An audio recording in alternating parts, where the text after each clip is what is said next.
ఈ నెల 9, 10వ తారీఖున ఉప్పల్ స్టేడియంలో ఈసీఎల్ ఎలైట్ క్రికెట్ లీగ్ నిర్వహించినట్లు శాసనసభ డిప్యూటీ స్పీకర్ రామచందర్ నాయక్ తెలిపారు. పహల్గామ్ ఉగ్రదాడిలో ప్రాణాలు కోల్పోయిన జవాన్ కుటుంబాలను ఆదుకోవడానికి ఈ కార్యక్రమాన్ని నిర్వహించనున్నట్లు వెల్లడించారు.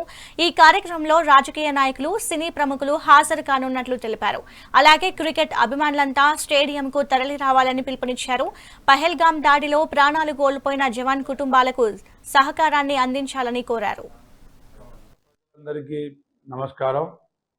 ఈ నెల 9, 10వ తారీఖున చామల ఫౌండేషన్ వారి సారథ్యంలో పహల్గామ్ ఉగ్రదాడుల్లో ప్రాణాలు కోల్పోయిన జవాన్ల కుటుంబాలను ఆదుకోవడానికి ఉప్పల్ స్టేడియంలో నిర్వహించబోయే ఈసీఎల్ ఎలైట్ క్రికెట్ లీగ్, అందులో రాజకీయ నాయకులు, వెండితెర నటులు, బుల్లితెర నటులు, పోలీస్ అధికారులు అందరూ పాల్గొని మరి ఆటల్లో పాల్గొన్నారు. కాబట్టి క్రికెట్ అభిమానులందరూ మీ బాధ్యతగా అందరూ స్టేడియంకి తరలిరండి, ఆ ఆటల్ని విజయవంతం చేయండి.